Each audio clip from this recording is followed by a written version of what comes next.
Ես պետք է նստենք, հա, ասենք, նայենք իրար ինչ չէր գա, քո կարծիքով։ Ես եսիմ երբ կգա։ Եսի երբ գա։ Մի խփի։ Ես ասեմ մի խփի։ Տեսանյութը, որում երևում է, թե ինչպես է ոստիկանը հայհոյում եւ ուժգին ապտակում մի տղամարդու, հրապարակել է լրագրող Սյուզի Բադոյանը։ Նրա տեղեկություններով Հայկ Հակոբյան անուն ազգանունով ոստիկանը բռնություն է կիրառում ենթադրյալ կասկածյալի հոր նկատմամբ, որ որդին բաժին ներկայանա։ Ապտակից հետո տղամարդն ասում է, որ առողջական խնդիր ունի, բայց ոստիկանը շարունակում է հայհոյանքներ ու սպառնալիքներ տեղալ։ Շաքարս որ բարձրացավ դու բարձրանա։ Պետք է մեռնես, էլ շատ։ Ինչ պետք է անես ուրիշ։ Հա, կմեռնեմ։ Մեռնես, մի հոգի քոնման ավել դու պալետնում նախին ուժում։ Ախպեր խետ ես բանանում, սաղս են մարդենք ինչի համար եկա։ Դեպքն ըստ լրագրողի տեղի է ունեցել 4 ամիս առաջ։ Հրապարակումից րոպեներ անց ներքին գործերի նախարարի մամուլի խոսնակը հայտարարեց, ծառայողական քննություն է նշանակվել։ Տեսանյութում երևացող ծառայողի լիազորությունները կասեցվել են, հաղորդում են տվել առերևույթ հանցագործության վերաբերյալ։ Երբ է նշանակվել ծառայողական քննությունը, երբ է կասեցվել նրա լիազորությունները, ով եւ երբ է հանցագործության մասին հաղորդում տվել, ներքին գործերի նախարարությունից այսօր չմանրամասնեցին։ Իսկ քրեական գործ արդեն հարուցվել է, այս պարզ հարցի պատասխանը ստանալու համար քննչական կոմիտեից հորդորեցին գրավոր դիմել։ Հարցումն ուղարկել ենք, պատասխան դեռ չկա։ Պետք է ոչ միայն քրեական հետապնդում լինի խոշտանգման հոդվածով, ոչ թե զուտ բռնության կամ պաշտոնական դիրքի չարաշահ, հենց խոշտանգման հոդվածով նշված ոստիկանը պետք է ոչ միայն մեղադրյալ դառնա, այլ նաև կալանավորվի, որպեսզի վկաների վրա ազդեցության հնարավորություն չունենա։ Եթե քրեական գործը հարուցվի խոշտանգման հոդվածով, ինչպես պնդում է իրազեկ քաղաքացիների միավորում հասարակական կազմակերպության ծրագրի համակարգող Դանիել Իոաննիսյանը, ապա ոստիկանը կազատազրկվի 4-ից 8 տարի ժամկետով։ Իոաննիսյանն ընդգծում է, այս ոստիկանի անմիջական վերադասնել պետք է պատժվի։ Պետք է պարզել այդ սենյակում ներկա ոստիկանների ցանկը եւ բոլորին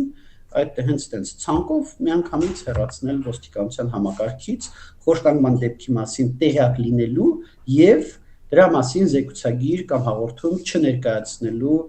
հիմքով։ Մինչ համացանցում երեկվանից քննարկվում է այս տեսանյութը, մարդու իրավունքների պաշտպան Անահիտ Մանասյանը միայն այսօր աշխատանքային օրվա գրեթե ավարտին հրապարակավանդրդարձավ դեպքին, դատապարտելով բռնությունը, պաշտպանը տեղեկացնում է, որ գրություն է ուղարկել գլխավոր դատախազին ոստիկանի արարքին քրեաիրավական գնահատական տալու նպատակով։ Փաստաբան Վարազդատ Հարությունյանը հիշեցնում է իր պաշտպանյալ ընդդիմադիր Սամվել Վարդանյանի գրեթե 2 տարվա վաղեմության գործը։ Նախկին ԿՊԱ-ական падգամավորի հետ վեճից հետո խուլիգանության համար մեղադրվող երիտասարդը հայտնել էր, որ ոստիկանության մեքենայով ձերբակալվածների պահման վայր տեղափոխելիս մեքենան կանգ է առել, ոստիկանները հեռացել են եւ այդ պահին դիմակավորված անձինք ծեծի էին ենթարկել իրեն։ Փաստաբանը պնդում է, իշխանությունը լռում է, քանի որ դեպքը նրա կարծիքով նախընտրական շրջանում կարող է վնասել իրենց վարկանիշին։ Փաստաբանի խոսքով 3 տարածված տեսանյութից հետո նաեւ ընդդիմությունն ու քաղաքասարակությունը պետք է հստակ հարցադրումներ հնչեցնի։ Ինչ կլիներ այդ ոստիկանի հետ, եթե այդ տեսանյութը չարտահոսեր, սակայն խոշտանգվողն աղմուկ բարձրացներ։ Կլիներ այն, ինչ եղավ Սամվել Վարդանյանի հետ 2 տարի առաջ պատահած խոշտանգման դեպքով, երբ պատասխանատվության ենթարկվելու փոխարեն նրան ուղեկցող ոստիկանները պաշտոնեական առաջխաղացման արժանացան։ Ընդդիմադիր падգամավոր Թագուհի Թովմասյանն ամիսներ առաջ խորհրդարանում իր մտահոգություններ հայտնել այս գործով։ Ակնհայտորեն ծնկաչոք վիճակում նսեմացրել են իրեն, տաբատը իջեցրել են, թքել են վրան, ծեծել են, խոշտանգել են, այսինքն դրա ինչը պիտի էլ փորձաքննվի, դրա մասով ինչ անհասկանալի բան կա, որ մինչև հիմա մի տարի շարունակ Երևանում գործող բանդիտները չեն բացահայտվում։ Դա հանցախումբ ա եղել ակնհայտորեն։ Պաշտոնյաներից առայժմ միայն արդարադատության նախարար Սրփուհի Գալյանն է հրապարակավ դատապարտել ոստիկանի արարքը, ասուլիսի ժամանակ լրագրողի հարցին պատասխանելով։ Պետքա կոշտ արձագանք, այսինքն պետքա քրեական վարույթ նախաձեռնել ու ի վերջո պատժել այն անձին, որը նման տիպ արարքա թույլ տվել, եւ ես ցավում եմ, որ այսքան փոփոխություններից հետո դեռ կան այնպիսի անձինք, որոնք թույլատրելի են համարում նման անթույլատրելի